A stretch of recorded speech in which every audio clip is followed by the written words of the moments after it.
One of the most alarming headlines today that few are even aware of is the efforts to weaken America's UN Security Council veto power under the Biden administration. It is possible these and other efforts will set the stage for the invasion of Israel at the Battle of Armageddon. And we will analyze these events from a prophetic perspective on this edition of End of the Age.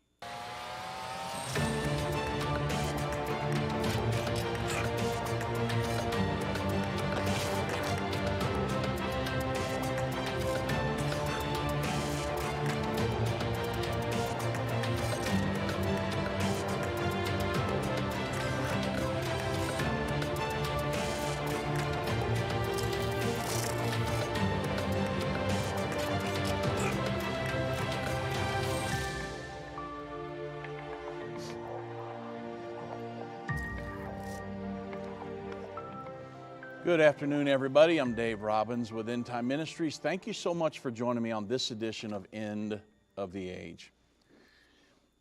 One question that we have never, here at End of the Age, that we have never been able to give a conclusive answer to is how are the world governing armies able to invade Israel at the Battle of Armageddon? I mean, won't the United States be able to protect them with our UN Security Council veto power? Well, that's a question that I want to raise today because the Biden administration is currently flirting with weakening our UN Security Council veto power in that instead of just vetoing a UN Security Council resolution, which we have done many times, we would have to justify a veto. Big difference there, which makes the United Nations much more of a fully functioning world governing body and potentially allows for the invasion of Israel at the Battle of Armageddon. Now, this is a potential here, so possibility. Now, let me explain. I'm going to go off into the prophecy. I'm going to talk to you about the veto, and then I'll talk to you about what's going on in the news. And then before today's program is over, I'll give you an end-time scenario and how it might play out. So prophecies foretell the establishment of a world government just prior to the second coming of Jesus Christ. A clear understanding of Revelation 12 and Revelation 13 about the world government and the United States standing with Israel, Revelation 12:14. Both of these chapters have allowed us to be absolutely sure of two things. Number one, the United States will stand with Israel and protect Israel from the world government in the end time, at least during the final 3.5 years, all the way up until the Battle of Armageddon. Number two, the United States will not be part of the world government, therefore will not come under the full reign of the Antichrist, which I'm very, very, very thankful for. Now, whether Republican or Democrat, the United States has already for decades been protecting Israel from the world government, using our UN Security Council veto power that we got after World War II. And I'll explain that in detail in just a moment. But the thing is, where in our UN Security Council veto power, we could actually veto any UN Security Council resolution, and that's how we've been protecting Israel. But what happens at the Battle of Armageddon? During the end time, we know we're going to protect Israel, but what happens at the Battle of Armageddon that the UN armies could come down again, led by Russia, according to Ezekiel 38, will come down to Israel to the final battle on earth. Now, I want to fill you in on some details before I get to my prophetic scenario at the end. The UN Security Council veto power. I'm not sure everybody fully understands that. So I want to make sure that you do, because there are huge things happening right now in the news. The United Nations is the only structure for one world government on the planet. So we need to discuss what's the origin of the United Nations, because this will help you understand the veto power. World War I. also called the Great War, was the worst war the world had ever known. Prior to that, there had never been a war that would even come close to the amount of casualties that we saw in World War I. Close to, World War I resulted in what, 8.2 million dead. And the world said, hey, never again. Look, we can't, no. It was from this that the establishment of a structure for global security was birthed, and that structure became the League of Nations. The League of Nations was formed in an attempt to ensure that another world war would never be fought. Well, U.S. President Woodrow Wilson, he championed the idea. He was a globalist as well. But the U.S. Congress hesitated because when they read the fine print, they realized that the United States was going to be part of a world government, and they did not want to surrender U.S. sovereignty, so they voted against it. Well, because Wilson could not carry his own government into the League of Nations, it quickly dismantled and fell apart. So that crisis of World War II, it wasn't big enough, was it? 20 years later, however, World War II ended in 52 million plus casualties. So, of course, the cry for world security became louder than ever, and Franklin D. Roosevelt, he believed in a world government. He was a globalist, and he was responsible for the term New World Order being put on the back of our dollar bill. That was back in 1935. Well, at the end of World War II, Stalin, Churchill, and Roosevelt came together at Yalta in an effort to end all war. And it was during these meetings that the charter for the concept of a global government structure called the United Nations was written. Well, one key man, we've talked about this many times, but you've got to understand this when we get to the veto. One key American man, he was a plant here, and you'll get to that in a second, but one key American man responsible for the formation of the United Nations was Alger Hiss. He organized the American delegation, and he served as the acting Secretary General at the first UN meeting, 1945.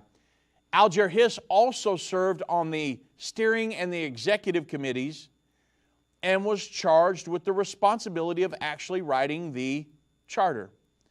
Well, after playing such a dominant role in developing the charter of the UN and the founding conference, 3 years later, he was convicted in U.S. courts of lying to cover his activities as a communist spy. So, yeah, and look at all of his involvement in the United Nations. Well, previous to this, Alger Hiss had accompanied President Franklin Roosevelt to the Yalta Conference, where the carving up of Europe by the United States and Russia took place at the end of World War II. And of course, at that time, Roosevelt was a dying man. I'm going to hold right here. Coming up to a break, I want to make sure you get this because, folks, this is playing out in the news right now, and many people I've talked to don't even have a clue what's going on. But it could affect all of us and set the stage for the possible invasion at the Battle of Armageddon.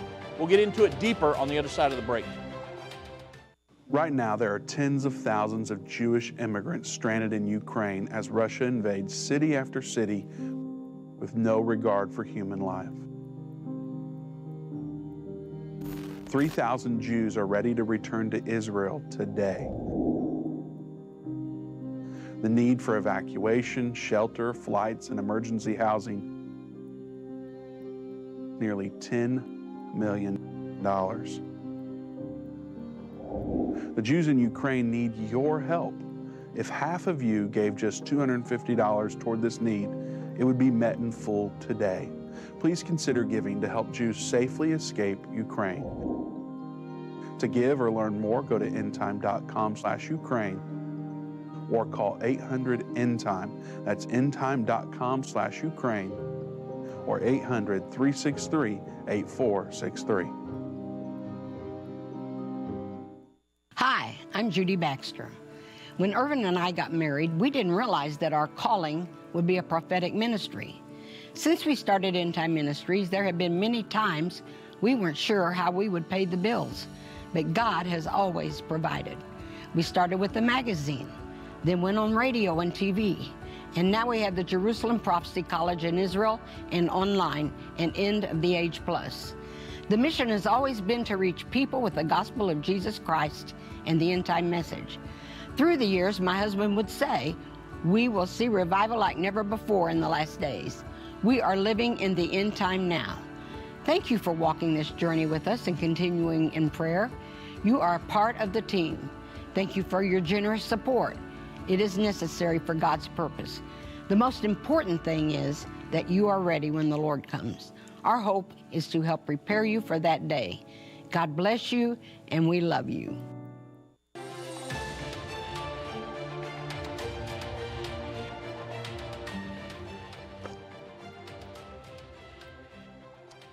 So, at the end of World War II, at the Yalta Conference, President Roosevelt was a dying man. And so, consequently, Alger Hiss, this communist spy, carried the bulk of the negotiations for America. Of course, what Russia did not win on the battlefield, she won at the peace table because her own agent, Alger Hiss, was assisting Roosevelt with negotiations. And this explains why Russia received so many concessions at the peace table at the end of World War II. Now, Alger Hiss was a communist spy all the way back in 1945. Of course, there's probably none of them in our government today, right? Whoa, what a thought. Planted communist spies? Man, I'll move off of that one and move on. So, of course, Alger Hiss designed the United Nations to be a global union of socialist republics. And, of course, the emblem of the Soviet Union, a globe with two sheaves of wheat around it. Think about it. With the hammer and sickle superimposed. You remember that insignia. But the emblem of the United Nations, well, it's a globe with two olive branches around it. And when that insignia of the United Nations was created, the hammer and sickle was left off because obviously including it would have been too obvious. And so, Alger Hiss designed the structure of the United Nations to ultimately become a world socialistic government. That's why there are so many socialists. It's totally socialist today. Antonio Guterres, one of the #1 socialists on the planet, he used to be the head of the Socialist International. He was the president of the Socialist International. The Sustainable Development Goals. It's the socialistic blueprint of the United Nations to govern every single person on the planet. So socialism rules the ideology of the United Nations. You don't have to wonder what that United Nations, the new effort coming out, it's socialistic.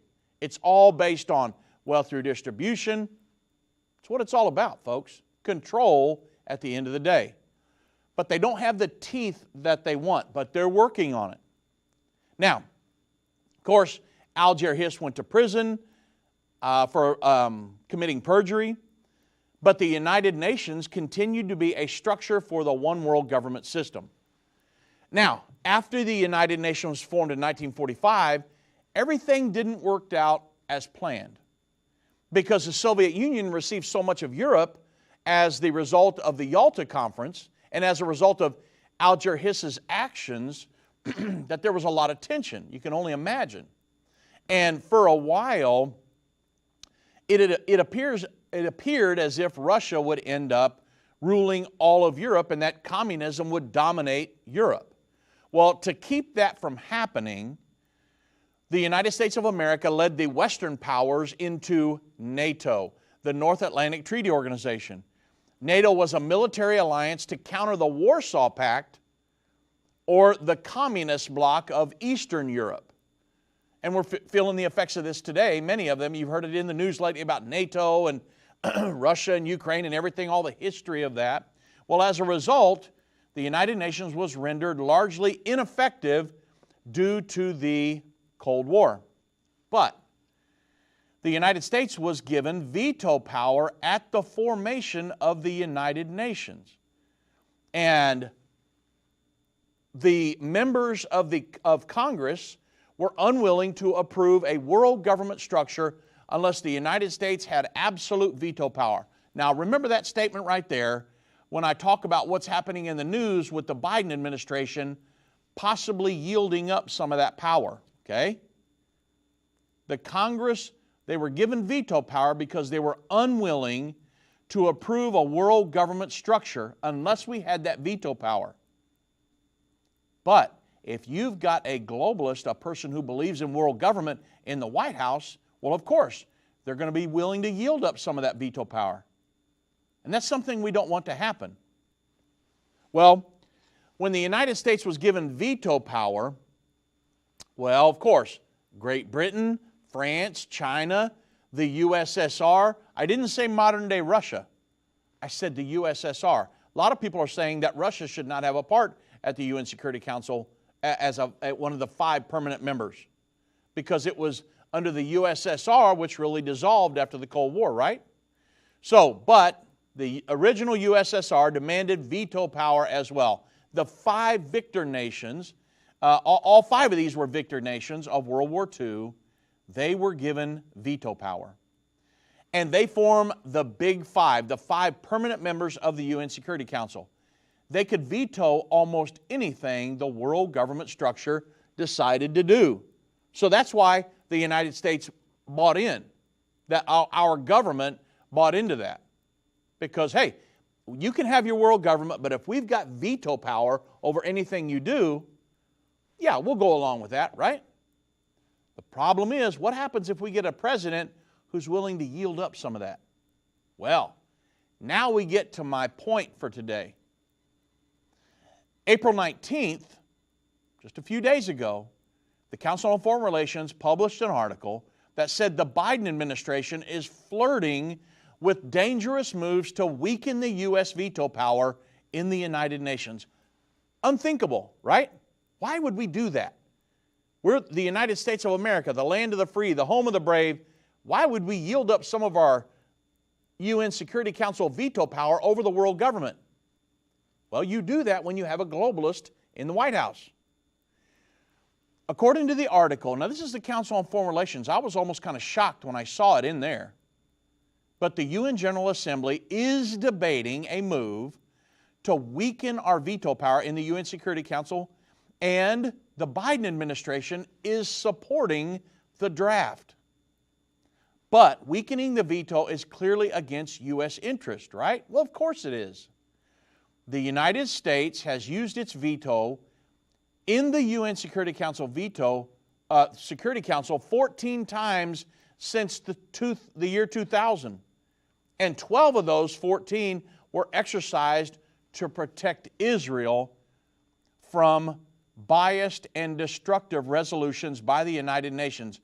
Why would the United States even think about yielding up that power over the United Nations? Well, again, it depends on the ideology of the man in the White House or the people that are pulling his strings, right?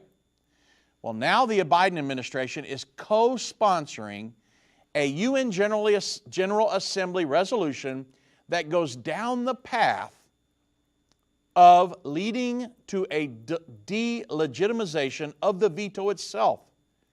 44 countries, at last count, are supporting a text that requires any country that exercises the veto to defend that veto in the General Assembly. So the problem is the Security Council having to report to the General Assembly. That's the thing. Right now, if they were to pass, let's say, a resolution against Israel that says, hey, Israel, and a total false narrative. Let's say they say Israel has been the perpetrator of all of this violence on the Temple Mount, and we need to send troops in from around the world in there to handle Israel. Well, at this point, the United States could just say, nah, we're going to veto that, and not raise their hands for the resolution, voting on the resolution, and it wouldn't pass. There has to be a consensus. But what they're trying to do now, and this is just a step in that direction, would be to say, hey, you have to, if you want to veto a resolution, you have to justify that resolution in the eyes of the UN Security Council and the General Assembly. Well, now that's a problem, because instead of us just saying, no, we don't want to do it, we've got to justify it. And if we can't justify it, then they've got to work around, right? It's weakening our power with our veto. So it is one step in the long process that is meant to change the way the Security Council works, eventually by adding members and removing the veto or making it subject to the override by the General Assembly. This is what our original, back in 1945, this is why our government said, no, we've got to have a veto power. And this is why Woodrow Wilson's government would not support the League of Nations, because they read the fine print and said, whoa, hold up. We're not going into a world, we're not going to yield up that much of the America's sovereignty to a world governing body. So they said no. But now we've got a globalist in the White House, and he's flirting with doing this stuff. Now, we'll get to Armageddon here in just a moment. But in the article, a moment's thoughts show how damaging this might be to U.S. interest. I mean, it's really kind of easy to see. Once you understand what the veto and the history behind it, the United States is a global power that has been involved in military activities repeatedly. Without our veto power, the Security Council could do literally anything. Subject American troops to International Criminal Court jurisdiction. Right now, we could veto that. Subject the United States to new international treaties and agreements that impose standards to which we object, and outlaw military activities that we consider vital to our national interest. Right now, we've got veto power over that.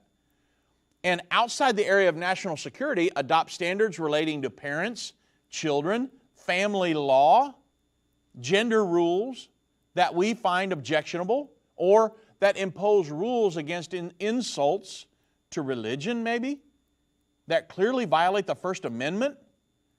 Without the veto, there is simply no way to protect against limitless actions against our national interest. Ask yourself, why would somebody in our President of the United States, why would he even be flirting with this, much less a co-sponsor of the resolution? And moreover, the long list of U.S. vetoes of resolutions that reflects the terrible, long-lasting bias of the United Nations against Israel as well. Since the 70s, we've protected Israel 40-plus times against UN Security Council resolutions, against that little old nation of Israel. The United Nations is horribly anti-Semitic and biased against Israel. And we have protected her.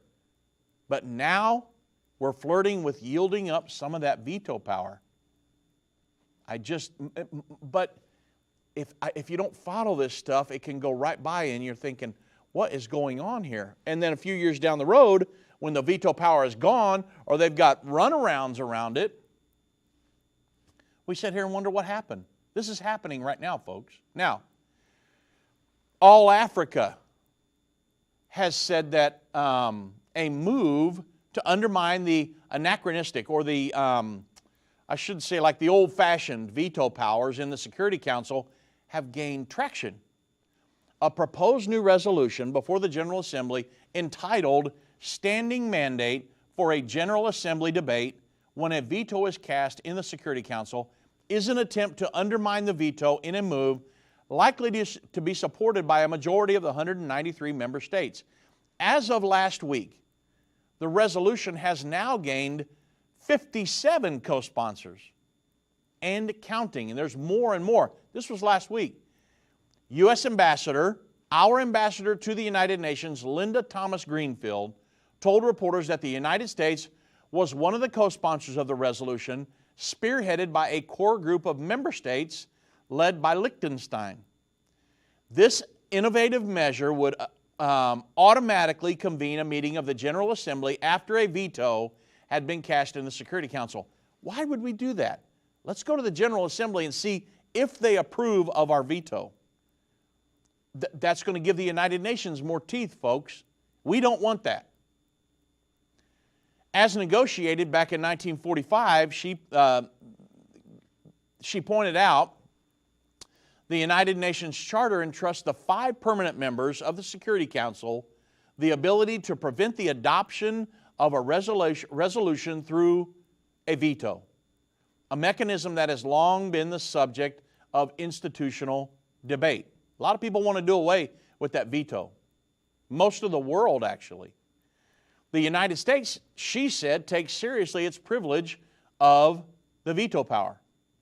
It is a sober and solemn responsibility that must be respected by those permanent members to whom it has been entrusted. When a permanent member casts a veto, that member should be prepared, she says, this is our ambassador of the United Nations. Her name's Thomas Greenfield, Ambassador Thomas Greenfield. She actually says when a permanent member casts a veto, that member should be prepared to explain why the resolution at issue would not have furthered the maintenance and international peace and security. Well, fine. You might be able to justify it. The United States normally justifies theirs. But we shouldn't have to. If it's against our national interest, we just say we're vetoing it, period.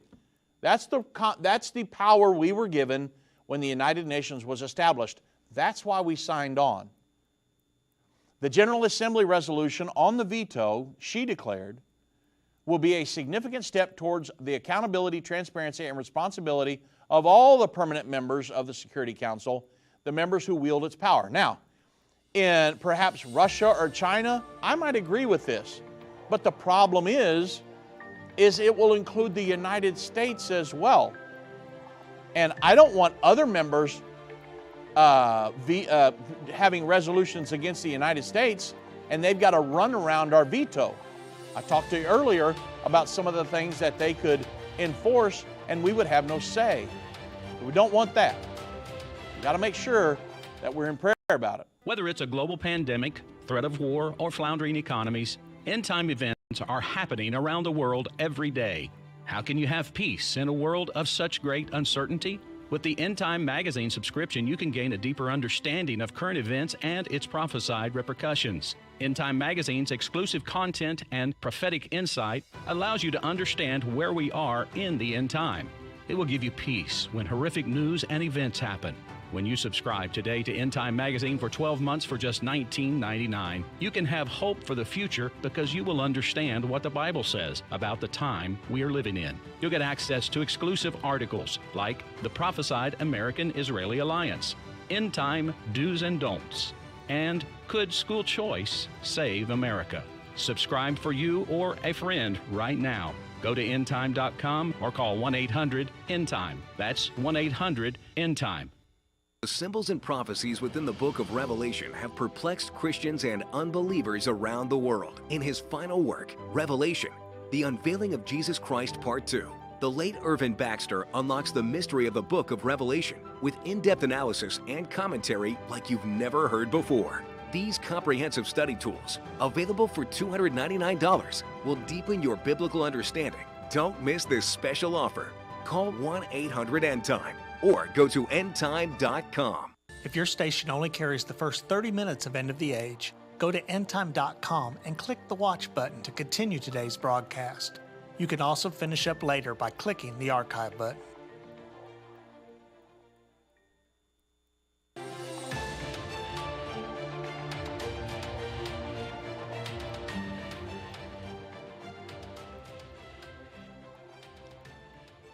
Stephen Zunes, who is a professor of politics and international studies at the University of San Francisco, who has written extensively on the policies of the Security Council, he told IPS that the General Assembly Resolution 377, adopted all the way back in 1950, gives the General Assembly the authority to make recommendations for a collective action in the event that the Security Council fails to act as required to maintain international security and peace, or a runaround, possibly, of a Security Council veto power, if they can't come to a consensus.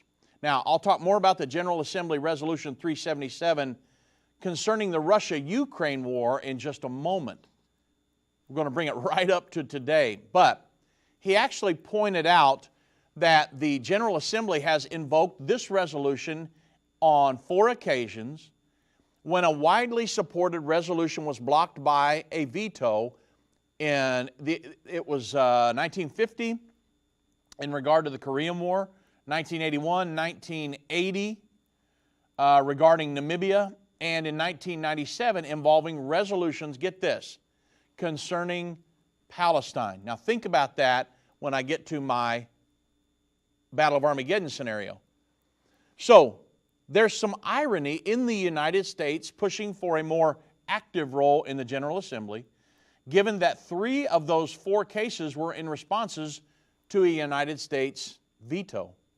Over the past 50 years, Washington has been responsible for far more vetoes than any other Security Council member. Why? Well, that's because the United Nations, they see them as becoming a world governing body.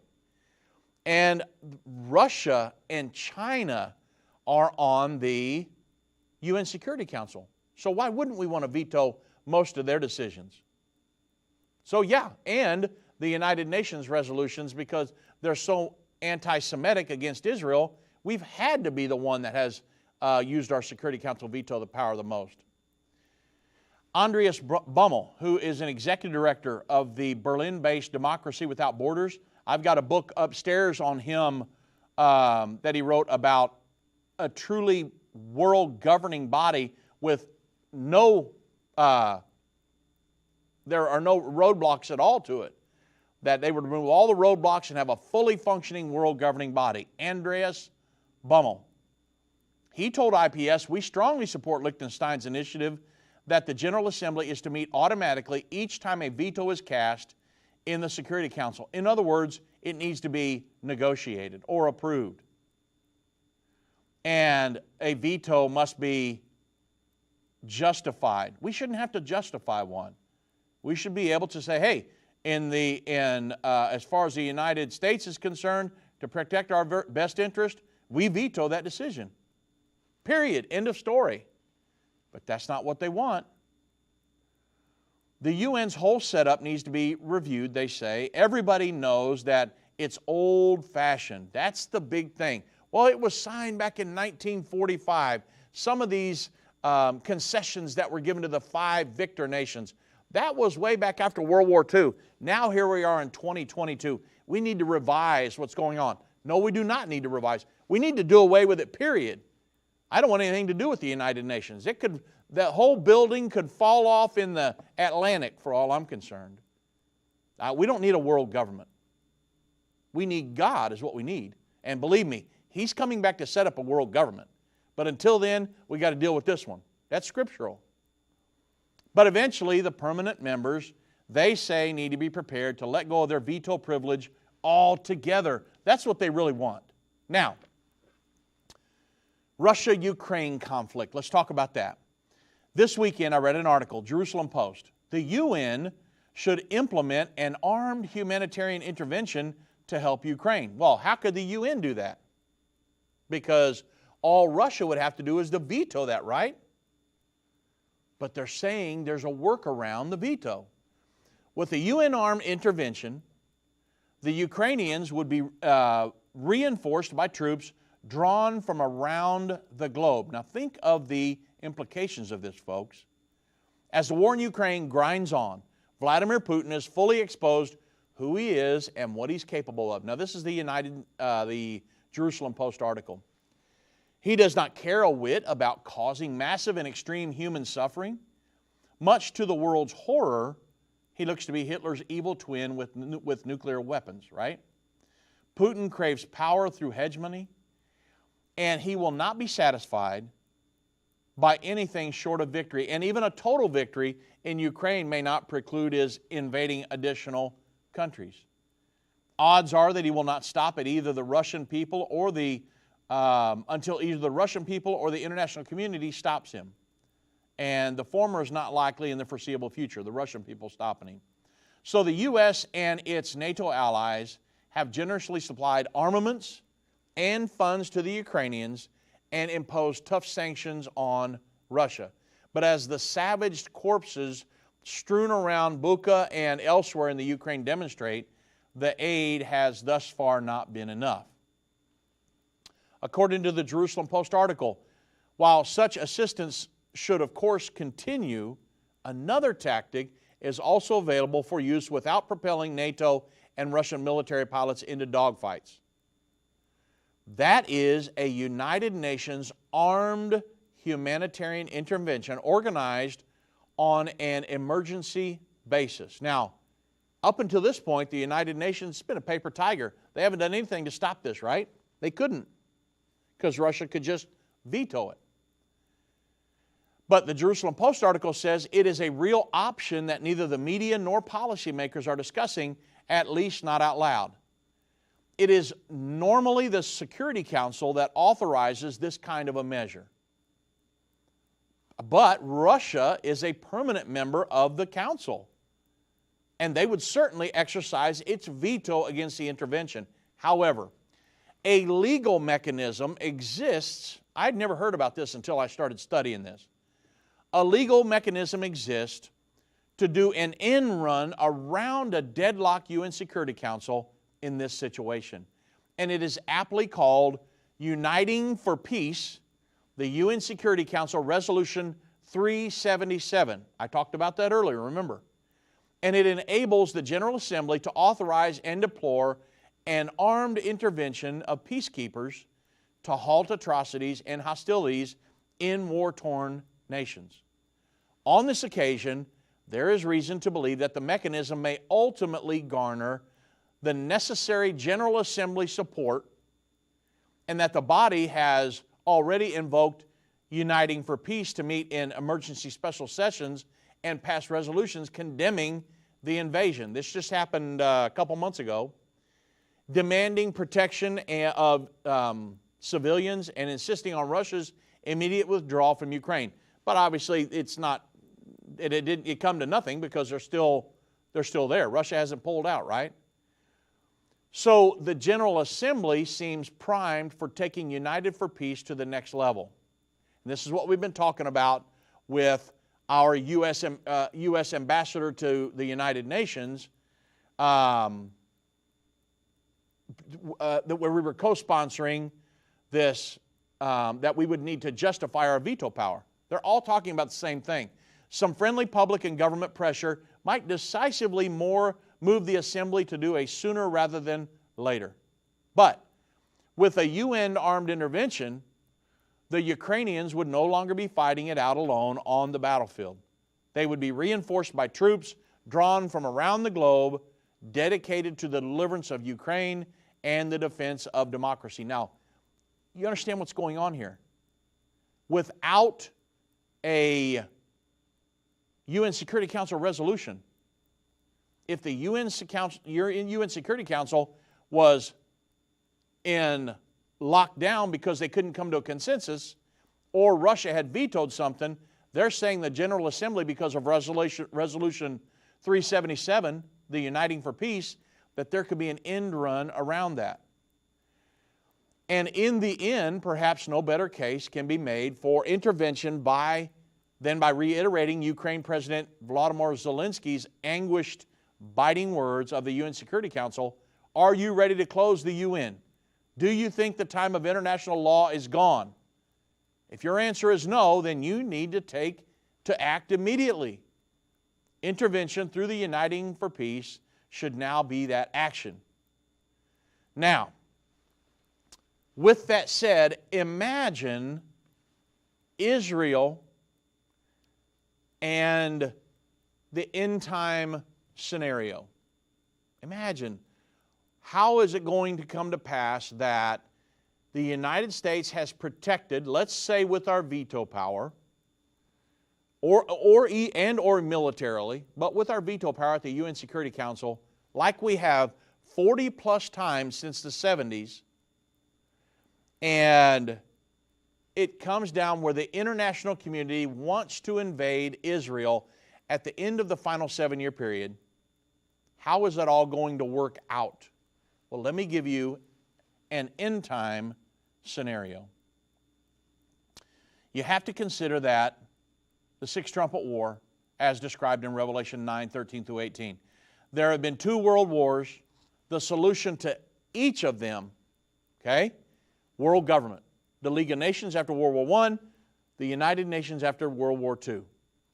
But the United Nations still is not a fully functioning world governing body like they want, because the crises were not big enough to get the world powers to yield up their sovereignty.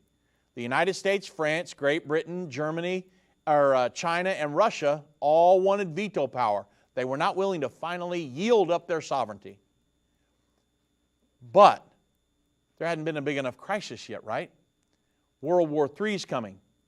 On the heels of that, when 2.7 million, approximately, people have been killed, 1/3 of the world's population. This is all biblical, folks. This is Bible Prophecy 101. Revelation 9, verse 13 through 21. There's a war coming that will kill 1/3 of the world's population. On the heels of that war, the cry for peace will be worse than deafening. Nations will yield up their sovereignty and their armies to the United Nations, this world governing body, in an attempt to never have another world war. And guess what? There will never be another world war after that. There will be the Battle of Armageddon, but that will not be a world war. That's going to be centralized right there in Israel. So, the Sixth Trumpet War happens, either just before or just after that, the peace agreement. In our opinion, again, speculation, the war would happen first, then the peace agreement. Again, I'm speculating on that. I don't know. I can't prove that scripturally, so I can't tell you. But from all that we can see, the peace agreement, the international community would look at Israel and the Palestinians and say, okay, we're done messing around. You guys are going to sign a peace agreement. The peace agreement, when it has the characteristics of the biblical one, that would start the final 7 years to the second coming of Jesus Christ and the Battle of Armageddon. Then there's a Temple Mount sharing arrangement. And Israel will build her third temple and resume sacrifices. All the while, even now, the world government and the world religion is being established. It's happening now, folks. That will be it's coming to the culmination of it, where it will be a fully functioning world governing body. And that's what we're talking about right now. Imagine if there was no nation that had a veto power. You imagine what kind of power the United Nations would have at this point if there were not 5 nations that had veto power? What they could do to Israel, or what they would attempt to do to Israel with no veto power? Well, we'll continue with my end time scenario when we get back. I've been part of the End Time family from the beginning over 30 years ago when my parents, Irvin and Judy Baxter, began ministry from the recliner in our living room. My name is Jana Robbins. I have the pleasure of connecting with our incredible partners every day. End Time is a small nonprofit that runs a high-traffic website, a daily TV and radio show, the Prophecy College in Jerusalem, and more. Although we have less than 30 team members, we are able to serve tens of millions of people each month. We survive on the goodness of God and donations averaging about $50. If everyone hearing this message gave $22, our financial needs would be met for the year. If you only give to one cause per month, please consider partnering with End Time to help get the message of our soon-coming King out to the world.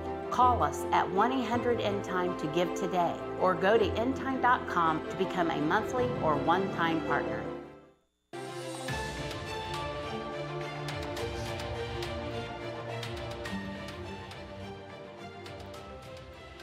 So you have the establishment of the world religion, the world government. At some point in the end time, halfway through the final 7 years, the Antichrist and the false prophet will lead these organizations. The Antichrist will stand in a temple, proclaim to be God. That's when we will know he's the Antichrist. That event's called the Abomination of Desolation. Then during the final 3.5 years, which is the Great Tribulation, that's when the mark of the beast is going to be doled out. And many things happen during the tribulation. The 2 witnesses, and you know, there's persecution. Jesus said it would be the worst time of persecution the world would ever see. And at the very end of the Great Tribulation, the 7 vials or the plagues of the wrath of God will be poured out. That's Revelation 16, 1 through 21. The Great Tribulation is not the wrath of God. That's those vials are poured out at the end. Revelation 16. The Great Tribulation is the wrath of Satan on the earth. We've told you that many times. Now, we're coming to the end here. When the 6th vial is poured out, the great river Euphrates is dried up in preparation for the kings of the east to make their way down towards Israel for the Battle of Armageddon. Then in verse 16, the prophecy ominously says, and he gathered them together into a place called in the Hebrew tongue Armageddon, the plain of Megiddo in the north. And the Bible does tell us that the United States has protected Israel during these last 3.5 years, all the way from now until then. But my question is, consider this scenario we're going through in this final 7-year period. How are the armies allowed to come against Israel if the U.S. still has a veto power? Now you understand the reason for my program today and everything that's going on with our veto. We need to at least consider the events that are occurring or being suggested in our headlines right now. Even remember the Jerusalem Post article. We need a United Nations military intervention because the UN Security Council can't make up their mind what they want to do. They've got a veto power. So we need to run around that. We need Resolution 377. Well, we need to consider either the U.S. veto power has been weakened to the point that we would have to justify our veto to the world government, armies, to move on Israel, and that it has been, that our veto, the justification has been rejected, or that the UN Security Council Resolution 377 has been implemented, and that a workaround to our veto has been approved, allowing the world government armies, led by Russia, to come to enforce UN resolutions such as the UN Resolution 2334, which states Israel's presence in the territories liberated by, or I should say from Jordanian occupation during the 67 Six Days War, including East Jerusalem, that it is a flagrant violation of international law that they're even there. And the resolution declares that Israel's presence in her God-given promised land of Judea, Samaria, and on her Temple Mount was illegal under international law. Resolution 2334 is on the books right now, folks. That resolution has been passed. And so these scenarios will allow the U.S. to retain our UN Security Council veto, all the while leaving the possibility of an invasion of Israel looming in the background. You see what happened here? And our president, I wish I could teach Joe Biden a Bible study about prophecy and what's coming and why you should not do this. And come on, man. Isn't that his famous statement? Come on, man. I mean, if he knew anything about Bible prophecy, I would hope the guy would say, we can't do this. Now, I mean, he is a globalist to the top of his head to the sole of his feet, guys. And, wow. I mean, somehow or another, the international community and those armies will come down against Israel to battle. I do not know if this is the scenario, but I'm telling you, we have to at least consider this because this is happening right now. And now you understand the gravity of the United States and the co-sponsorship of the resolution in the General Assembly and the Resolution 377. You can look it up. Uniting for Peace, Resolution 377. Read all about it. That these proposals are being talked about in major news sources, and this scenario of us having to justify our veto to the UN, to the General Assembly. We're co-sponsoring a bill, the United States is, to get that passed. I got to shake my head.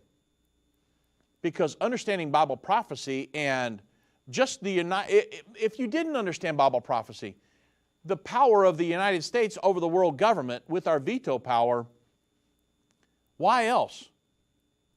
I mean, Woodrow Wilson's government knew that. Even when the United Nations under Franklin Delano Roosevelt and that charter was signed, we still required veto power. But now look how far we've come to the point where we would be willing to water down that veto power. I'm almost speechless over this stuff. Will the United States be rendered helpless and forced to watch as the international community storms Israel at the Battle of Armageddon? It's a question we have never been able to really answer, because the Bible says we will protect Israel against the world governing body. This is Revelation 12:14. Israel's carried away on the wings of a great eagle, which she has nourished in her place for times and half a time. During that final 3.5 years, we will protect Israel.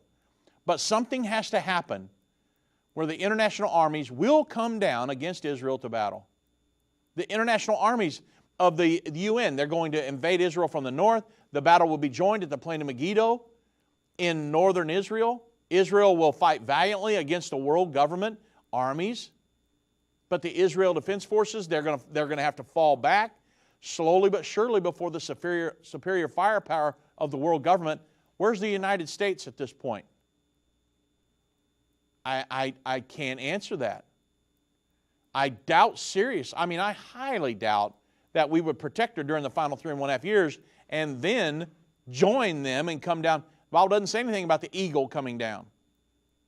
In Ezekiel 38, it talks about Gog and Magog and Togarmah, which is Turkey, and Russia, and Eastern Europe, Gomer, and many different nations, Persia, Iran, coming against her. So we're not mentioned in those. And I won't be coming down. I know that. I'll be coming back with the Lord when He comes back to plant His feet on the Mount of Olives.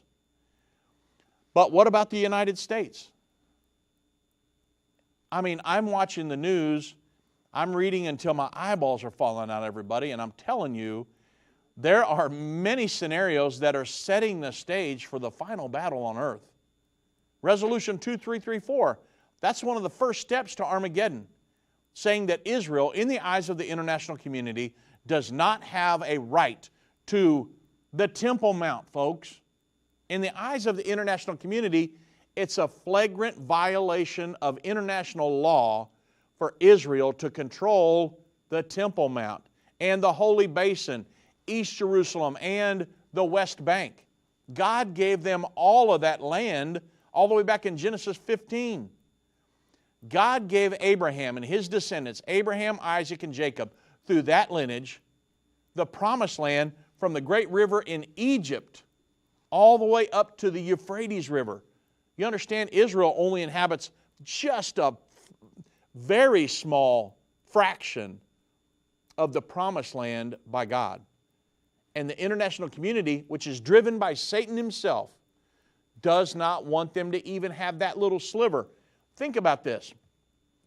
It's only about 250 miles, 260 miles long, and about 50, 60 miles wide, Israel. It's nothing. You can drive all the way across it in about an hour.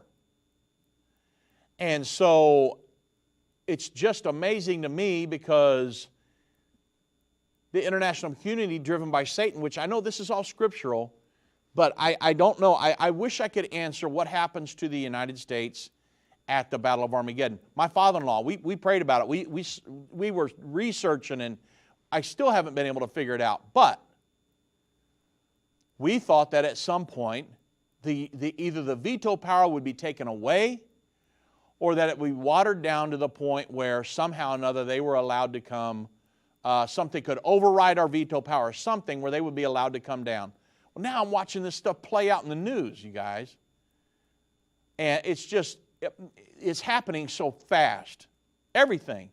That's a 2,000-year-old prophecy, and a 2,500-year-old one if you go back to Ezekiel and Zechariah. And yet we're watching it play out right before our very eyes.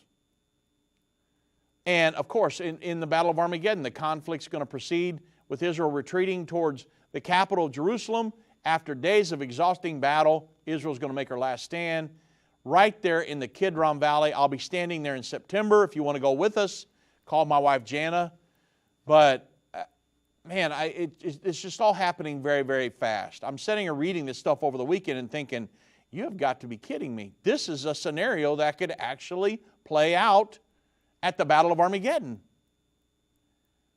And, you know, in spite of, at the Battle of Armageddon, in spite of everything,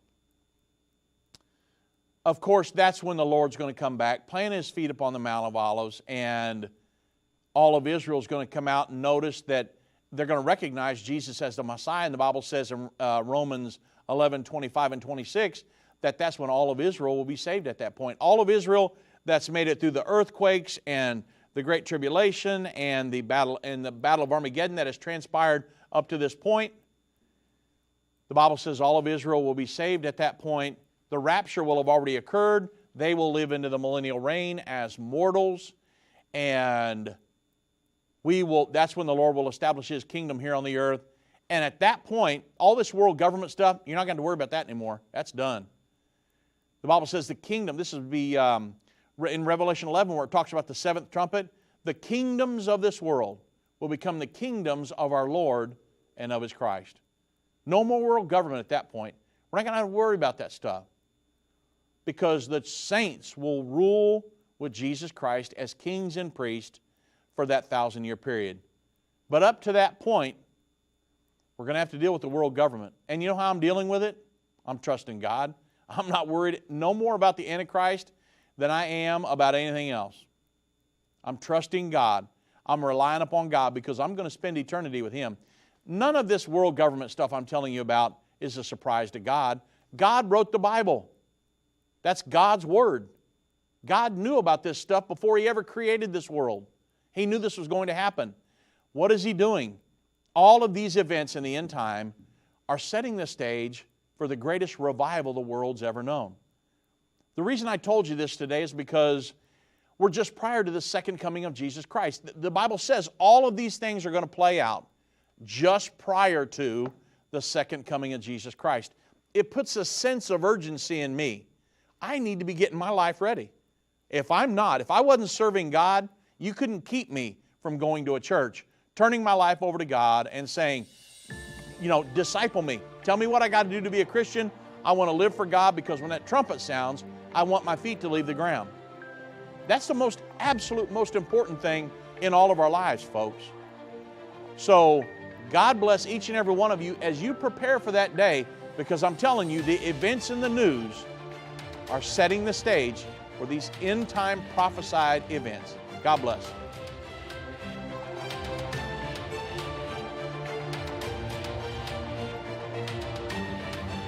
This has been End of the Age, brought to you by the faithful partners of Endtime Ministries.